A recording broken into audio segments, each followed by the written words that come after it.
Et sur vous tous les frères et sœurs, aujourd'hui on va se faire un thème intéressant par rapport à l'effondrement, donc on nous en parle beaucoup par rapport à l'effondrement de l'économie, etc. Donc on va se lire quelques petites citations de personnes qui s'y connaissent dans ce domaine, mais comme tu l'as vu dans le titre, moi je vais essayer de te parler des châtiments divins, donc par rapport à ce qui est écrit dans la Bible et dans le Coran, et on va voir des choses ultra intéressantes justement par rapport à exactement ce qu'ils disent dans les citations que tu vas écouter tout de suite, c'est-à-dire que par rapport à l'orgueil civilisationnel, l'orgueil de la civilisation et donc de l'humanité, par exemple par rapport à aujourd'hui ce qui se passe, donc par rapport à l'eugénisme, le transhumanisme, les hommes veulent vivre éternellement, veulent être immortels ici-bas, alors que bien sûr, toute âme doit goûter la mort. Mais il y a d'autres concepts, c'est-à-dire par rapport à l'économie, etc. On va voir que coraniquement, le Seigneur il nous en parle. Exemple par rapport à Pharaon et son système qui a pris des sacrés coups quand Moïse lui a été envoyé et par rapport aux plaies d'Égypte qui ont mis un sacré coup à l'économie et au système égyptien. On va commencer tout de suite. Donc, notre civilisation est aujourd'hui sur une trajectoire économique qui n'est pas soutenable, sur un chemin qui nous mène vers le déclin économique, voire l'effondrement. On va en lire une autre. Selon les scientifiques, il existe un large consensus sur deux traits communs aux civilisations qui se sont effondrées. Elles souffraient toutes d'un orgueil démesuré et d'un excès de confiance en elles. Elles étaient convaincues de leur capacité inébranlable à relever tous les défis qui se présenteraient à elles et estimaient que les signes croissants de leur faiblesse pouvaient être ignorés en raison de leur caractère pessimiste. D'accord? Donc la première situation c'est Lester Brown et la deuxième c'est Jeremy Grantham. Encore une dernière que je trouve magnifique. Donc les systèmes tiennent souvent plus longtemps qu'on ne le pense, mais finissent par s'effondrer beaucoup plus vite qu'on ne l'imagine. Donc de Ken Rogoff, ancien chef économiste du Fonds monétaire international, donc du FMI. Donc par rapport à ce qu'on nous parle en ce moment, par rapport à Davos, Klaus Schwab, etc., le Forum économique mondial et toute leur foutaise, justement par rapport au Great Reset, etc., et le livre de Klaus Schwab sur ce thème. Et donc ils oublient aussi quelque chose, c'est que voilà, en fait, il peut aussi se passer un châtiment divin. Donc ça aussi, même dans les religions, on a tendance à faire croire que c'était du passé, c'est des histoires anciennes, et que dans un certain sens, Dieu ne frappe plus. Alors que tu peux le voir au quotidien qu'il se passe des choses. Donc le Seigneur, il châtie aussi de plusieurs manières. Il peut châtier par la main des hommes, il peut châtier par des phénomènes entre guillemets naturels comme eux ils les appellent, des catastrophes naturelles. Tout ça c'est encore une fois pour oublier le nom du Seigneur.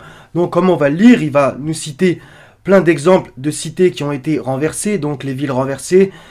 Certaines ont des vestiges, certaines n'en ont plus, etc. Et aussi le moyen par lequel le châtiment peut s'exprimer, comme on va le voir par rapport à des ouragans ou autres. C'est parti tout de suite. Donc on va commencer Sourate 7, versets 96 à 99, des versets primordiaux. Bismillah. Si les habitants des cités avaient cru et avaient été pieux, nous leur aurions certainement accordé des bénédictions du ciel et de la terre, mais ils ont démenti et nous les avons donc saisis pour ce qu'ils avaient acquis. Les gens des cités sont-ils sûrs que notre châtiment rigoureux ne les atteindra pas la nuit pendant qu'ils sont endormis?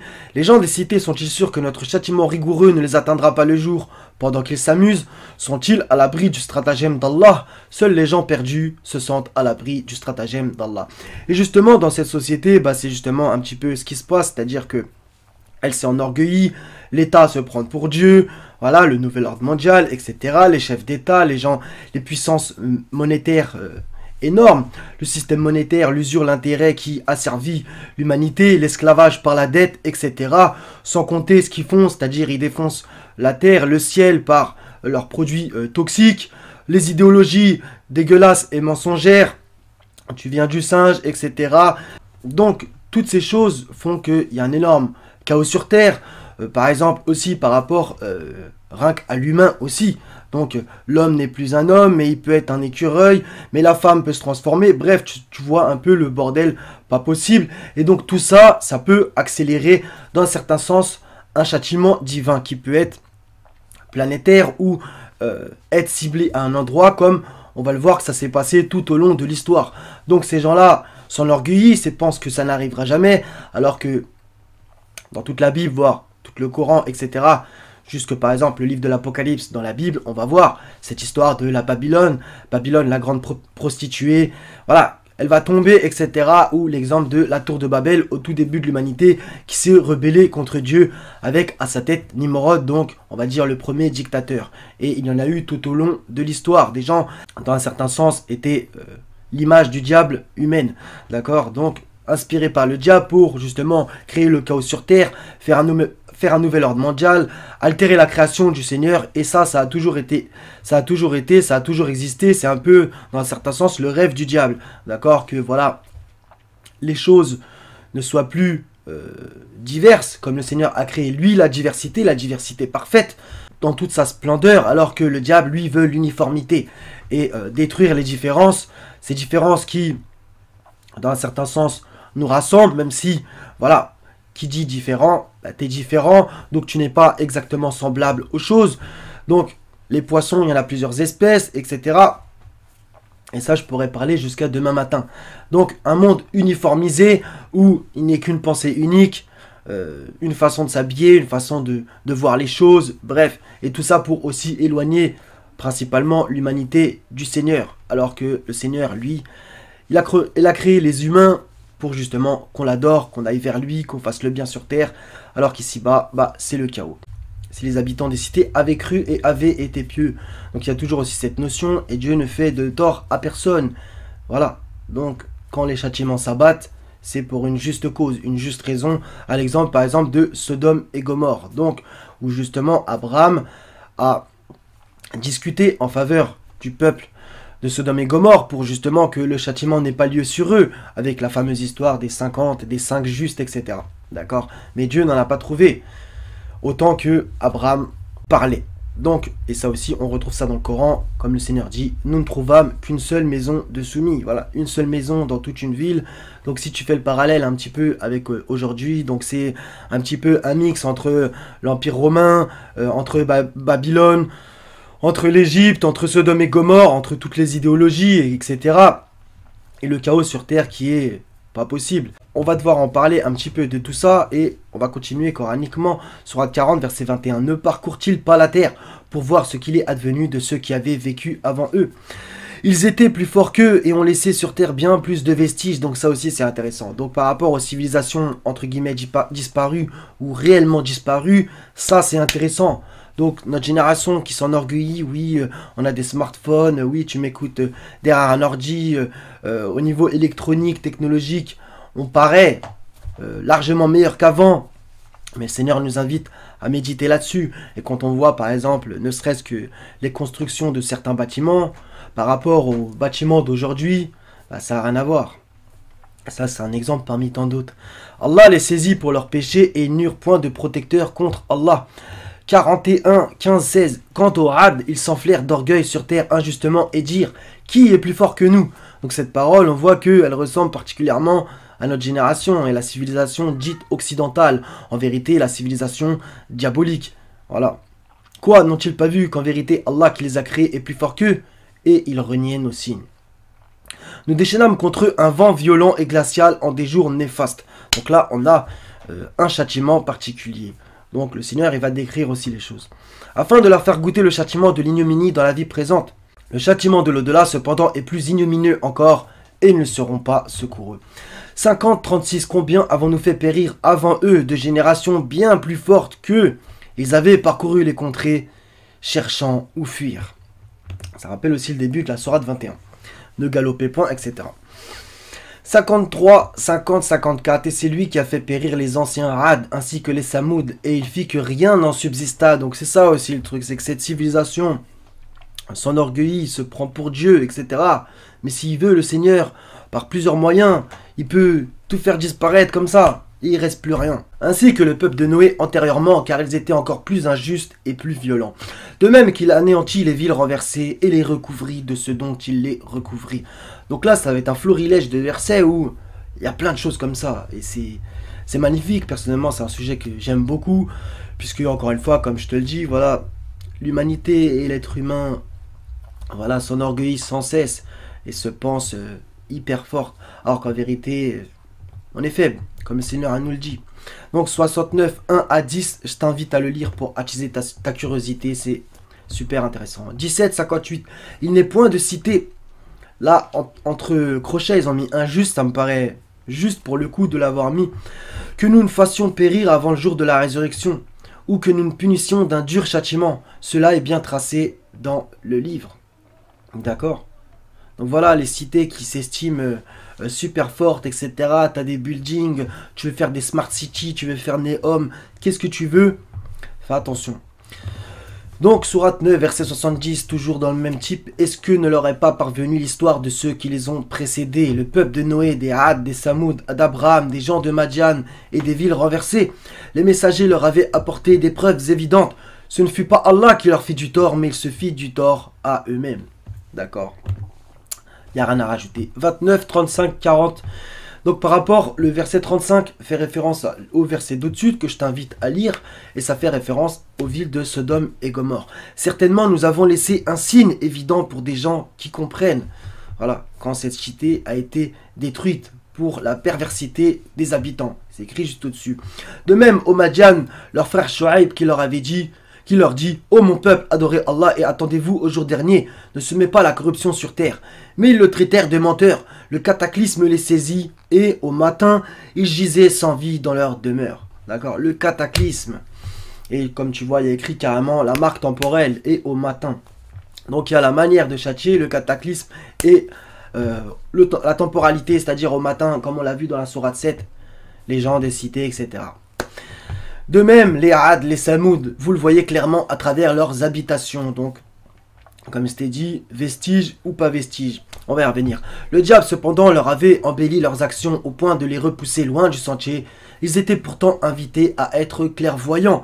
Donc, tu vois, encore une fois, toutes ces cités, ces peuples, ces systèmes, voilà, ils se prétendent éternels dans un certain sens, alors que, autant que chaque être humain, on vit, on meurt, et dans cette vie, on a la faiblesse, la force, puis on revient à la faiblesse dans un cycle normal où par exemple tu meurs dans un certain âge, on va dire l'âge où tu deviens ancien ou âgé.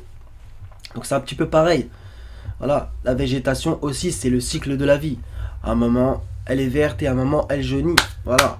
Et le Seigneur, il redonne la vie à la terre morte. Ça, c'est le symbole aussi de la résurrection. Donc voilà, donc toutes ces cités qui se sont enorgueillies au cours de l'histoire, qu'est-ce qu'il en reste? Qu'est-ce qu'il en reste? Donc ça, c'est des questions que notre génération doit se poser. Par exemple, tu vois la Tour Eiffel ou je sais pas quoi. Ouais, les gens, ils prennent des photos. Oh, c'est super. Ouais, mais à un moment donné, ok, c'est simple pour le Seigneur. Tout doit périr sauf sa face de toute façon. Tout doit périr. De même, Corée, Pharaon et Haman, alors que Moïse leur apporta des preuves, ils s'enorgueillirent sur terre et ils n'ont pas pu nous échapper. Nous saisîmes donc chacun pour son péché. Il y en eut sur qui nous envoyâmes un ouragan. Donc premier style de châtiment. Il y en eut que le cri saisit. Ça, je t'invite aussi à lire dans la Bible. Cette notion de cri revient. Justement pour Sodome et Gomorrhe. Il y en eut que nous fîmes engloutir par la terre. Troisième style de châtiment. Et il y en eut que nous noyâmes. Quatrième style de châtiment. Et le Seigneur fait comme il veut, fait ce qu'il veut. Voilà, il peut châtier comme il veut. Donc ça, c'est important et intéressant à regarder. Comment le Seigneur châtie. Pourquoi il châtie, quand, sur qui, etc. Donc un peu tous les types. Cependant, Allah n'est pas tel à leur faire du tort, mais ils ont fait du tort à eux-mêmes. Encore une fois, on y revient. Sourate 7, 133. Et nous avons alors envoyé sur eux l'inondation, les sauterelles, les poux, les grenouilles et le sang comme signe explicite. Mais ils s'enflèrent d'orgueil et demeurèrent un peuple criminel. Donc ça, c'est sur le peuple de Pharaon à son époque où Moïse et Aaron ont été envoyés. Donc tout ça, c'est vraiment primordial à comprendre. Et ce nouvel ordre mondial actuel, voilà, il est super orgueilleux. Il croit qu'il n'aura jamais de fin, qu'il pourra, par le biais de sa technologie, intelligence artificielle, les puces RFID, tout ce que tu peux imaginer, même des choses qu'on ne connaît même pas, comme les armes secrètes, etc., que l'armée a comme avance sur le peuple. Ben voilà, tu peux tout imaginer. Le Seigneur, c'est facile pour lui de débrancher la machine en un rien de temps. Il fait ce qu'il veut. Et justement, on pourrait aussi méditer ensemble sur le pourquoi ce sont les méchants qui dominent sur terre. Voilà, ça aussi c'est très important à se poser comme question. Ok, ils sont méchants, ok, ils dominent, mais pourquoi les gens de bien ou prétendument de bien sont humiliés, sont faibles et sont dans un certain sens, voilà, seulement esclaves de ce système. Et pour ceux qui, au mieux, arrivent à avoir une autonomie partielle. Ça, c'est le meilleur grade dans un certain sens, de réussir à avoir une autonomie partielle. Je sais pas, moi, il y en a qui ont une baraque ou une cabane ou je sais pas où, comparé à ceux qui vivent en ville. Où, voilà, la ville, c'est une fourmilière nourrie par l'État, cet État qui, dans un certain sens, se divinise, encore une fois. Donc tout ça aussi, c'est à se poser comme question. C'est pour ça que j'avais fait une vidéo là-dessus. Ok, le nouvel ordre mondial est pourri, mais les peuples, c'est comment? C'est ça aussi qu'il faut se poser. Donc si on est asservi, humilié, etc., c'est qu'on ne mérite pas mieux aussi dans un sens. Comme Allah qui dit, Allah ne donnera jamais de voix aux mécréants contre les croyants. Ça aussi, il faut se poser ces questions. Sourate 16, verset 26. Ceux qui ont vécu avant eux, certes, ont comploté. Donc là, on va attaquer justement l'histoire du complot. Mais Allah attaqua les bases même de leur bâtisse. Le toit s'écroula au-dessus d'eux et le châtiment les surprit, d'où ils ne l'avaient pas pressenti. Donc voilà, le complot existe au passage depuis le jardin d'Éden, pour ceux qui hurlent au complotisme. Le diable a comploté contre nos parents. Donc voilà, donc t'imagines si ça a commencé là-bas, alors imagine ici-bas. Ou comme le Seigneur nous dit, descendez d'ici, ennemis les uns des autres. On est ennemis les uns des autres ici. Voilà. L'homme, il galère pour labourer la terre et la femme, elle aura des douleurs de l'enfantement. Justement pour reprendre la Genèse. Donc voilà, tu te doutes bien que ici-bas, bah, tu le sais pertinemment, c'est pas le paradis, etc. Maintenant, quand les méchants dominent, bah, les justes ou les prétendus justes doivent se remettre en question aussi. Voilà, parce que le Seigneur, justement, dans plusieurs versets, il dit « Nous les avons fait hériter des contrées orientales, etc. » Donc quand il fait hériter la terre, par exemple aux enfants d'Israël, bah, c'est aussi pour voir, pour tester qu'est-ce qu'ils vont en faire. Ok, parce que les méchants, quand ils ont la terre, on sait comment ça se passe. Mais les justes, quand après ils commencent à avoir le pouvoir ou autre, comment ça se passe là aussi. Donc j'invite aussi dans cette vidéo à la réflexion pour tout le monde. C'est-à-dire que voilà, tu le sais que sur Terre, ce qui se passe, bah, c'est horrible. Et encore une fois, moi je te parle derrière un écran, tu m'écoutes derrière un écran, il y a encore pire que nous. Il y a des enfants qui se font violer à l'heure actuelle, etc. On va pas raconter tous les malheurs du monde. Mais ce système tient aussi par cela, par les sacrifices, par le sang, par les guerres, encore une fois, par l'usure et l'intérêt du système monétaire, bref, donc par la corruption et par le mal. C'est par cela qui tient le système. Mais si le bien était plus fort que ce mal, on n'en serait pas là aussi. Donc maintenant, je vais te réciter Sourate 17, verset 5. Encore une fois, il faut toujours recontextualiser et relire, hein, bien sûr. Mais je peux pas le faire, sinon ça durerait je sais pas combien d'heures les vidéos à chaque fois. Lorsque vint l'accomplissement de la première de ces deux, écrit entre crochets prédiction, ça me paraît assez juste puisqu'il faut voir à la fin de cette sourate. Nous envoyâmes contre vous certains de nos serviteurs doués d'une force terrible, qui pénétrèrent à l'intérieur des demeures et la prédiction fut accomplie. Donc ça, pourquoi je te cite ce verset aussi, c'est par rapport au fait que, justement, le Seigneur, il en parle. Et Allah, par vos mains, les châtiera. Donc, par des mains humaines, il peut avoir un châtiment. Donc, comme je t'ai dit, il peut châtier par comment ça s'appelle, les, entre guillemets, catastrophes naturelles, phénomènes de la terre, donc les ouragans, les tremblements de terre, la flotte, etc. Mais il peut aussi châtier des peuples par la main des autres. D'accord? Donc, par exemple, ici, en France, cette terre qui a été christianisée, qui, avec le baptême de Clovis, etc., tu connais l'histoire, la fille est née de l'église, puis, au fur et à mesure, elle s'est de plus en plus déchristianisée, elle a abandonné le Seigneur, et on regarde ce qu'elle est aujourd'hui. Donc relire par exemple Ésaïe 1, où il y a des parallèles qui me semblent intéressants. Malheur à la nation pécheresse, au peuple chargé d'iniquité, aux enfants corrompus, à la race des méchants, etc. Donc tout ça, ça me paraît important aussi. Et il y a aussi cette référence à Sodome et Gomorrhe. Donc voilà, donc la France s'est éloignée de Dieu et elle pourra être châtiée par d'autres gens. Voilà, donc ça aussi c'est important à prendre en compte, que le Seigneur il peut châtier par la main des hommes. Ok, c'est aussi pour ça que je te cite ce verset. Et par exemple, par rapport aux enfants d'Israël, on voit aussi les exils qu'ils ont subis ou les destructions du temple, d'accord? Donc quand tu t'éloignes du Seigneur, quand tu ne fais pas ce qu'il veut, etc., voilà, à un moment, il faut payer l'addition. Donc que ça soit par la main du Seigneur lui-même et par les éléments, comme on a vu, l'eau, etc., ou par la main des hommes, et même par la main des fois des ennemis du Seigneur. Ça, c'est la plus grande humiliation.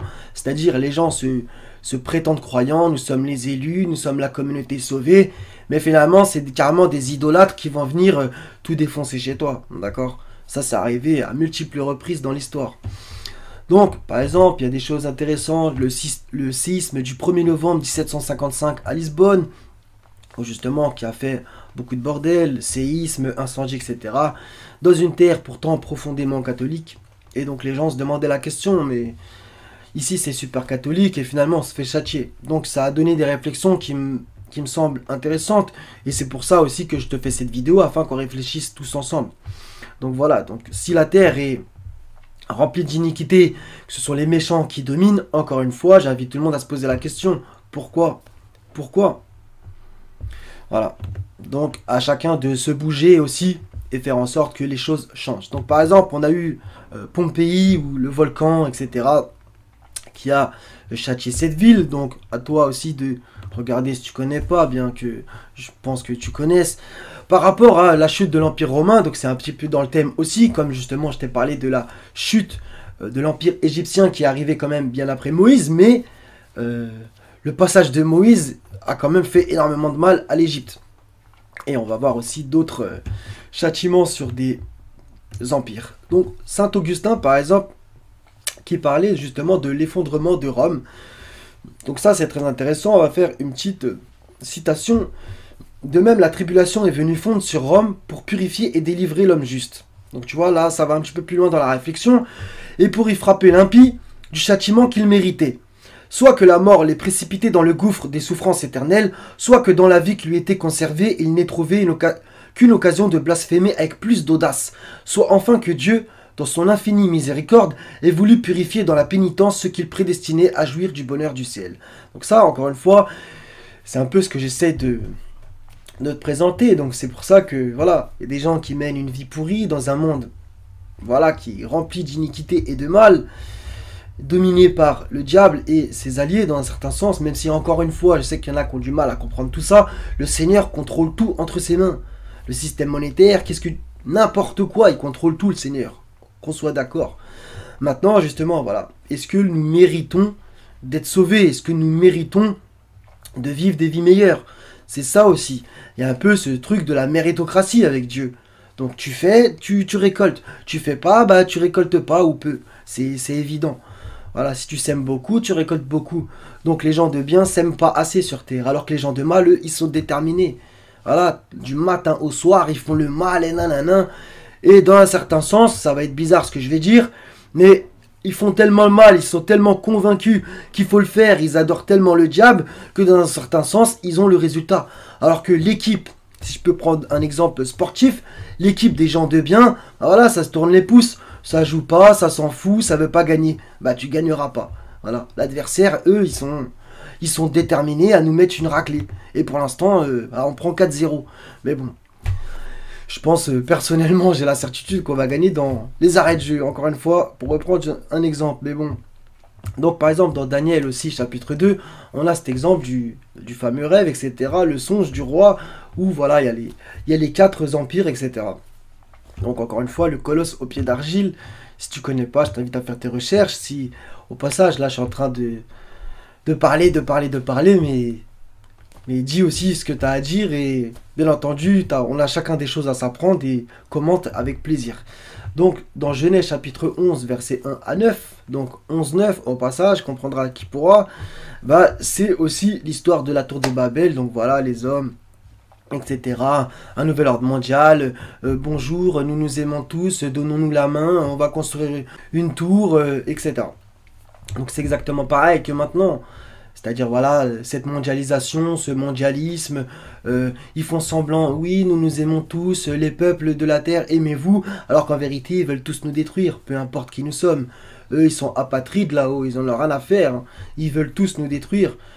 toutes les cultures, les civilisations, ils veulent tout défoncer pour qu'il y ait une seule civilisation dans un certain sens, avec des blocs un petit peu comme dans le livre 1984 ou dans le livre Le meilleur des mondes, voilà, et nous diriger totalement, peu importe notre couleur, notre appartenance religieuse entre guillemets ou autre.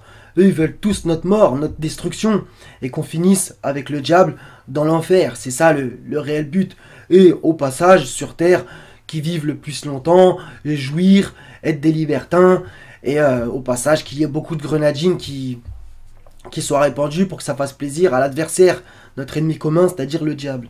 Donc voilà, donc aussi, on peut revenir à l'Apocalypse, chapitre 18, où il y a Babylone. Donc cette Babylone qui est prophétisée comme, voilà, une ville horrible, dégueulasse, même si... Est-ce que c'est le symbolisme d'une seule ville ou d'un système ou de plusieurs villes? À toi de voir, bien entendu. Maintenant, nous, on vit tous à Babylone. Voilà, ce monde qui est devenu une habitation de démons, un repère de tout esprit impur, un repère de tout oiseau impur et odieux. Parce que toutes les nations ont bu du vin de la fureur de son impudicité, et que les rois de la terre se sont livrés avec elle à l'impudicité, et que les marchands de la terre se sont enrichis par la puissance de son luxe. Les marchands de la terre, donc la City, le CAC 40, appelle ça qui tu veux, d'accord? Au passage, tu peux revenir au code barre, au triple 6 qu'il y a partout, etc. sur les produits. Ça encore aussi, ça peut être intéressant à faire comme parallèle. Et comme chose à prendre en compte, encore une fois, c'est une vidéo, je pourrais en parler je sais pas combien de temps. C'est une petite esquisse, je t'ai sorti des versets, j'avais envie de te raconter certaines choses et de te donner mon avis qui n'est que le mien. Et encore une fois, on a tous des choses à s'apprendre, donc n'hésite jamais. Donc voilà, elle va tomber, Babylone la Grande, ne lui en déplaise, elle qui se croit éternelle. Et le Seigneur, il va faire descendre un bien. Mais comme il a dit, il eut un soir, il eut un matin. Donc par rapport à la création, là, voilà, là on est en train de vivre les ténèbres.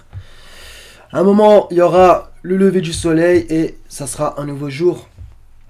Voilà, et c'est justement l'exemple de Sodome et Gomorrhe. Quand tu regardes, quand les anges arrivent vers Abraham, regarde quand est-ce qu'ils arrivent.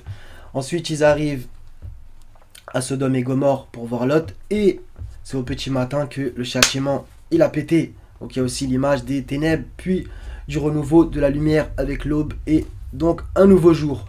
Donc voilà les frérots, les sœurettes, soyez tous bénis et en paix. À la prochaine si Dieu veut. Salam.